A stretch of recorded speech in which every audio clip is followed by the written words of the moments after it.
Welcome back, dear students.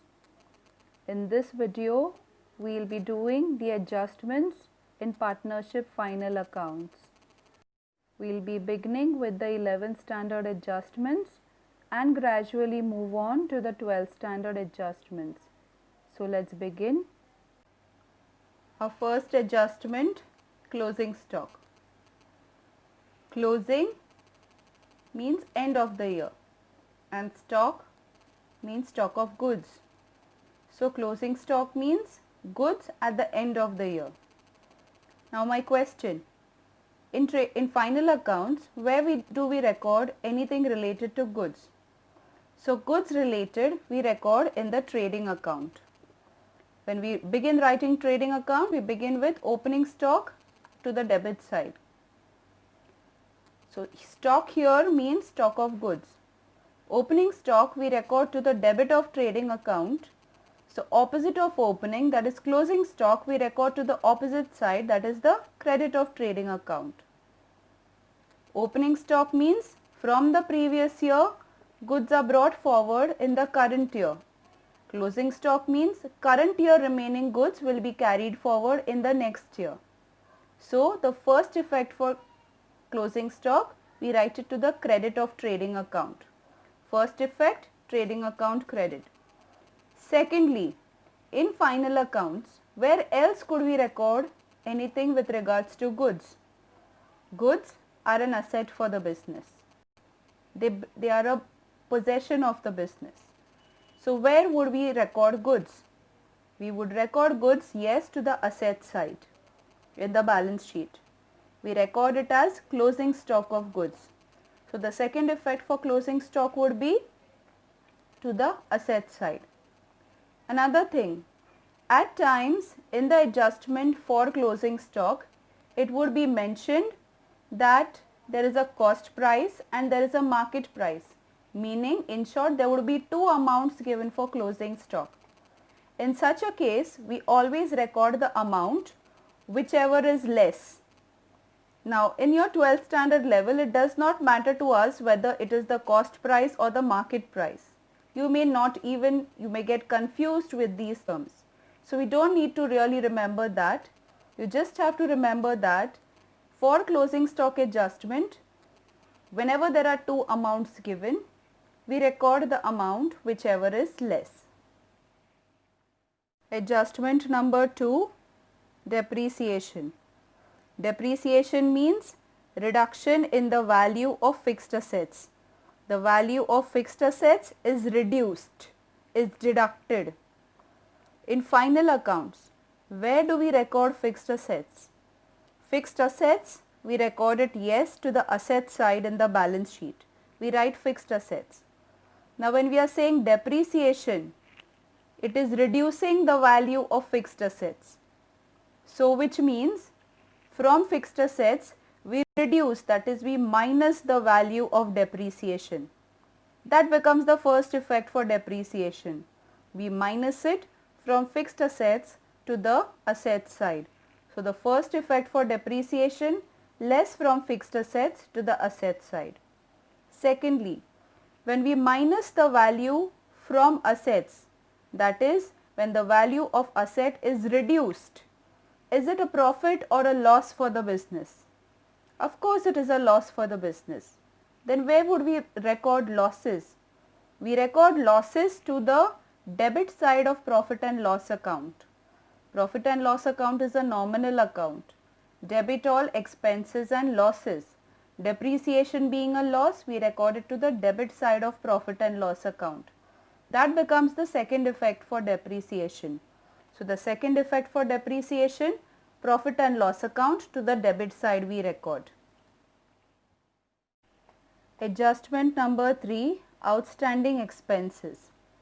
Outstanding expenses, we know what are expenses. Outstanding means those expenses which we had to pay in the current year but we have not paid them due to some reasons. We will be paying them sometime in the future. Outstanding expenses are also called as unpaid expenses. They can also be called as expenses payable. So, Where do we record expenses? We record expenses to the debit of trading account. Trading account is a nominal account. Debit all expenses. Profit and loss account also we record expenses. Debit all expenses. In our example here, I have taken 2 wages as an expense in the trading account and rent as an expense in the profit and loss account. You have to remember this, that whatever amount of expenses, total expenses we are recording in the trading account and in the profit and loss account are the total expenses which are pertaining to the current year. That is the total amount of expense for the current year. Whether the expense is paid or not yet paid, it is for the year, so you have to include it in the current year expenses. So, example, they have given some amount of wages already to us in the trial balance. In the adjustment, they have said there is a certain amount of wages which is outstanding. It is outstanding means what? It was for the year, but it is not paid. It is for the current year. It is pertaining to the current year. So, we have to include it. When we include the expense, what do? We add. So, wages is the total amount which may have already been paid, plus we add those wages which are outstanding for the year. They were for the year but have not been paid, but they are pertaining to the current year, so we add them as outstanding expenses and we get the total amount of wages for the year. Same way with rent. Rent is the total amount given to us in the trial balance. It may have already been paid. Plus in the adjustment they are telling us there is certain amount of rent which is outstanding for the year, which is unpaid. It may be unpaid. It is for the current year. You have to include it in the current year profit and loss account. So we write add outstanding rent or unpaid rent or rent payable. We add it to the amount of rent and we have the total amount of rent for the year. I repeat, in trading account and profit and loss account, whatever expenses we record will be the total expense for the current year. Now this expense, full amount may have been paid or it may not have been paid, it could be outstanding. But we have to record it, we have to show it in the trading account and profit and loss account as it is for the current year, it is pertaining to the current year. So the first effect for outstanding expenses will be we add it to the respective expense. First effect for outstanding expense, you add it to the expense. Where are expenses given? Either in trading account or in profit and loss account to the debit side. Secondly, these expenses are called as outstanding expenses. Unpaid expenses, expenses which are payable sometime in the future. Business is liable to pay them. They may be unpaid for the current year. You may have not paid them in the current year, but you will have to pay them sometime in the future. You are liable to pay them sometime in the future. So the second effect will be in liability side of the balance sheet. We write it as outstanding expenses, and in our example we had wages and rent as outstanding. So we write outstanding expenses, wages and rent. That becomes the second effect to the liability side in the balance sheet. The two effects for outstanding expenses. Adjustment number 4, outstanding incomes. Outstanding incomes may also be called as incomes receivable. Those incomes which we had to receive in the current year but we have not received them. We will be receiving them sometime in the future. In final accounts, we record incomes to the credit of trading account. We have only one income though, that is sales. Sales is the amount of goods which we have sold. It can't be outstanding sales. The money which we are yet to receive from sales, we consider those as our debtors. Then where else do we record incomes? We record incomes to the credit of profit and loss account. Now, like your outstanding expenses, for incomes as well, the amount of incomes which we record is the total amount of incomes for the current year. The total amount of income may have been received or it could be outstanding, it could be receivable. However, it is pertaining to the current year, so we add it to the amount of incomes. In our example, we have taken by commission as an income. Some amount may have already been recorded.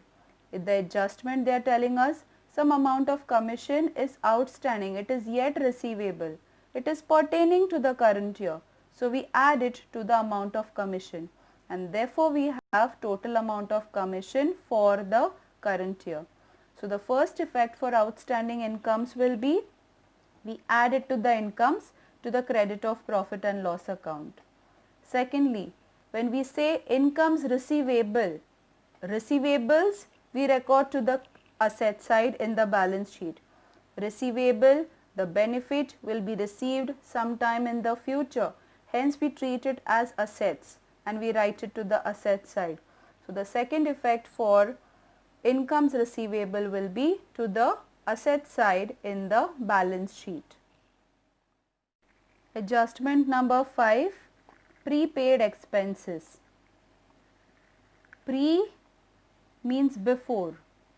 So, you can say these are those expenses which are paid before they accrue, before they are due. In other terms, they are also called as expenses which are paid in advance. They are paid before time. Where are expenses recorded again? We record expenses to the debit of trading account and we record expenses to the debit of profit and loss account. We take the same examples again. For expenses, we have wages to the debit of trading account and we have rent to the debit of profit and loss account. Rule remains the same.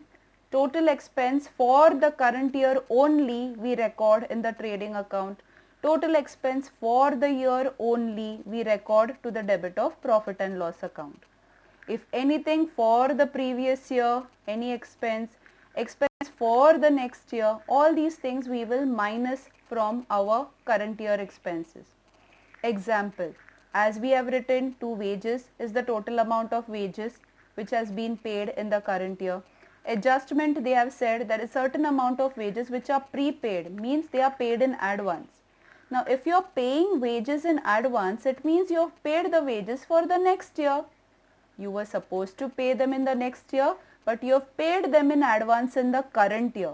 Are they pertaining to the current year? No, they are not pertaining to the current year. You have paid them in advance. So, they are not pertaining to the current year. We minus them, prepaid wages. And therefore, we have the total amount of wages for the current year. Same thing with rent. Rent, this is the total amount of wages which has been paid. In the adjustment, they tell us there is a certain amount of rent which is prepaid. Prepaid again means we have paid it in advance. If we have paid it in advance today, which means what? We have paid it for tomorrow. That is, we have paid it for the next year. We don't need to record any expense for the next year in current year's profit and loss account. Current year profit and loss account, we record only those expenses which are pertaining to the current year.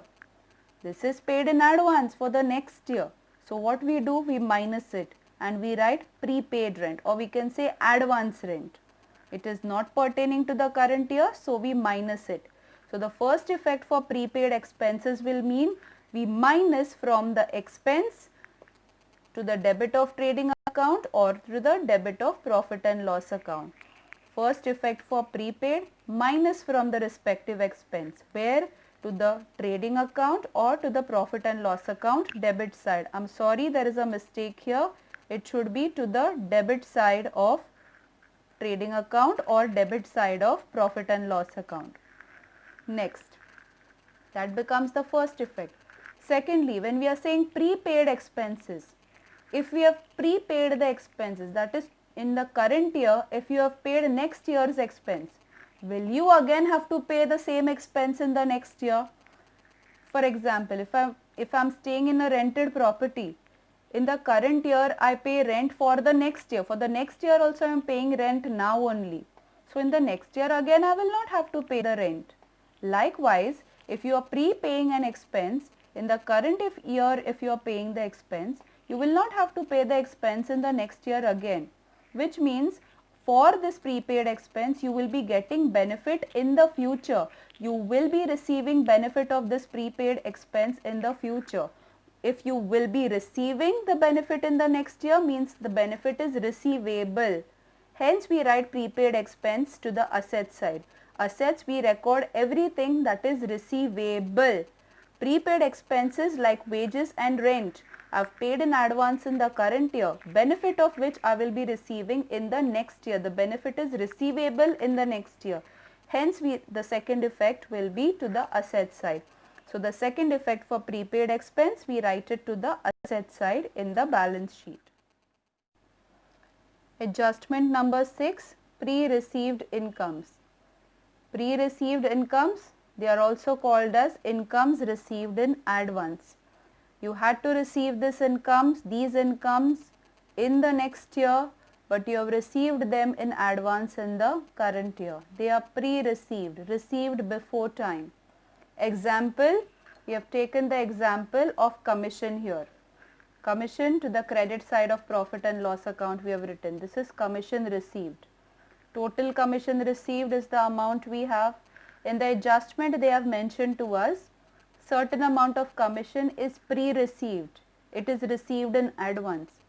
When we record any income to the credit of profit and loss account, it is the total amount of income pertaining to the current year.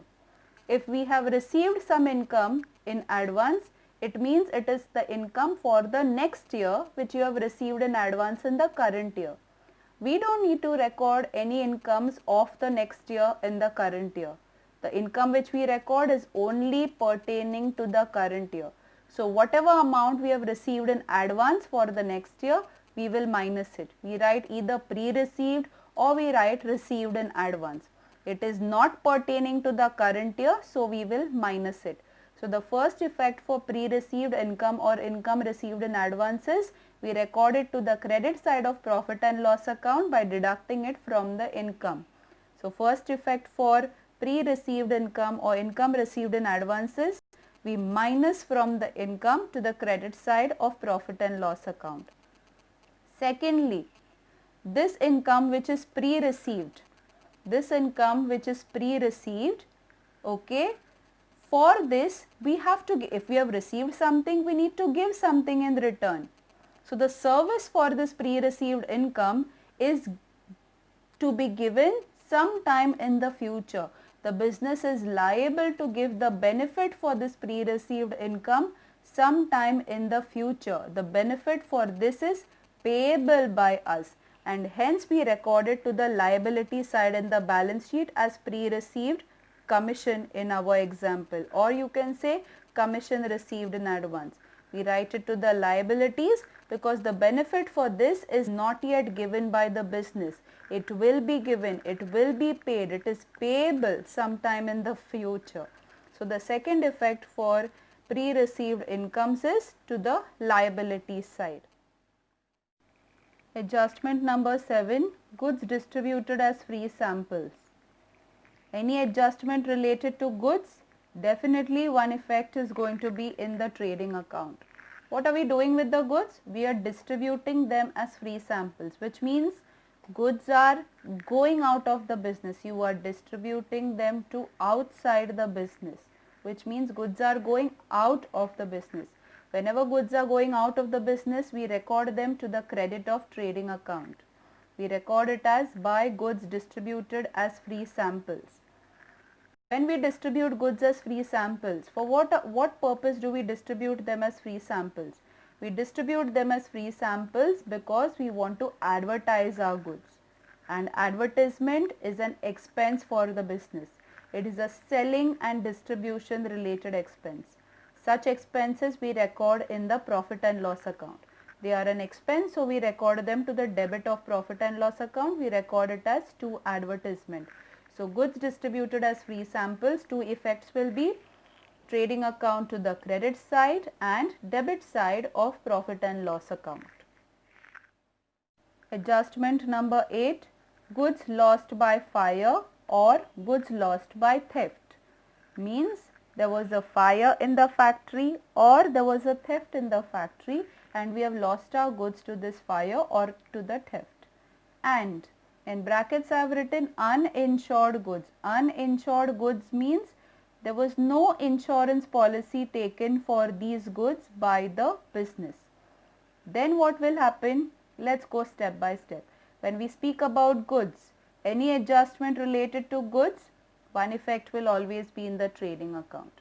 What is happening here? Goods are lost by fire or by theft. When goods are lost in the fire, burnt in the fire, they are stolen, which means the goods are going out of the business. If they are going out of the business, means they are recorded to the credit of trading account. We record it as by goods lost by fire or by goods lost by theft. That is one effect. Secondly, if there is no insurance policy taken for these goods by the business, are we going to receive any money from the insurance company then? No, not at all. The whole amount of goods which were burnt or stolen, this whole amount of goods becomes a loss for the business. And where do we record losses? We record losses, yes, in the profit and loss account. Debit all expenses and losses. So to the debit side, we will record it as to loss by fire or to loss by theft. So the two effects for goods lost by fire and theft when the goods are not insured will be number 1, trading account to the credit side, that's the first effect, and then profit and loss account to the debit side, that becomes the second effect. Adjustment number 9. Adjustment number 9, goods lost by fire or by theft. What's the difference? In brackets, we have insured goods, which means goods were burnt in the fire, goods were stolen from the business. But in this case, the businessman has taken or the business has insured the goods, which means we will be receiving money from the insurance company. Again, let's go step by step. It is goods, so we are going to record it in the trading account. Goods were lost means they are going out of the business. So we record it as by goods lost by fire or by goods lost by theft.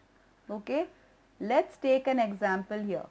Suppose goods of rupees 10,000 were burnt in the fire. We have taken an insurance policy. So the insurance company gives us and decides to give us an insurance claim of 8,500. Goods of 10,000 were burnt, but we are receiving 8,500 from the insurance company. So that makes our actual loss to rupees 1,500. We need to give effect for all these three in this case. So goods burnt were 10,000. 10,000 rupees is what we will record to the credit of trading account, goods lost. Secondly, the money which is receivable from the insurance company as insurance claim, this amount 8,500 is receivable. Where do we record receivables? We record receivables to the asset side. We record it as insurance claim. And the third thing, the actual loss of the business of rupees 1,500. This is the actual loss. Where do we record losses? We record losses to the debit of profit and loss account. We record it as to loss by fire or by theft.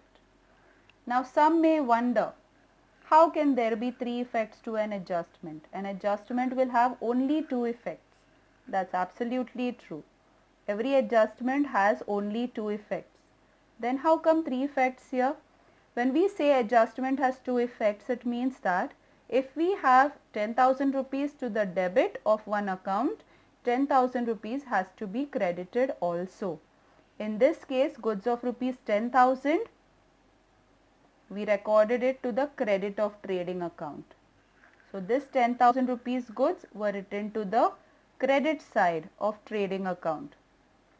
Next, 8,500 insurance claim, we wrote it to the asset side. Now balance sheet assets is as good as your debit side, which means 8,500 rupees insurance claim is recorded to the debit side. To the credit we have 10,000 rupees, to the debit we have only 8,500 rupees. Debit yet lags 1,500 rupees. So this 1,500 rupees actual loss we are recording to the debit of profit and loss account. So that is how we have 10,000 rupees to the credit and 10,000 rupees to the debit side. Hence there could be, you can say, three effects to this particular adjustment: goods lost by fire or theft, and goods are insured. So the three effects: trading account, to the credit we record the goods which are lost, to the asset side we record the insurance claim, and to profit and loss account debit side we record the actual loss due to the fire or the theft. Adjustment number 10. Goods taken over by partners for their personal use. Adjustment related to goods, so we record it in the trading account. Now goods taken over by the partners mean the partners have taken goods. Goods are going out of the business because the partners have taken them over. So in the trading account, to the credit side we will record by goods taken over. In our example, we will take the partners as Mr. A and Mr. B. These are the two partners in our example. So A has taken over certain amount of goods and B has taken over certain amount of goods. Now when partners have taken over the goods, it is mentioned also specifically that they have taken the goods for personal use. Something about personal use. There is one term which we use in accountancy. When goods are taken for personal use, we term it as drawings. Where do we record drawings? We record drawings. What did we do in the 11th standard? Drawings we minus from capital to the liabilities.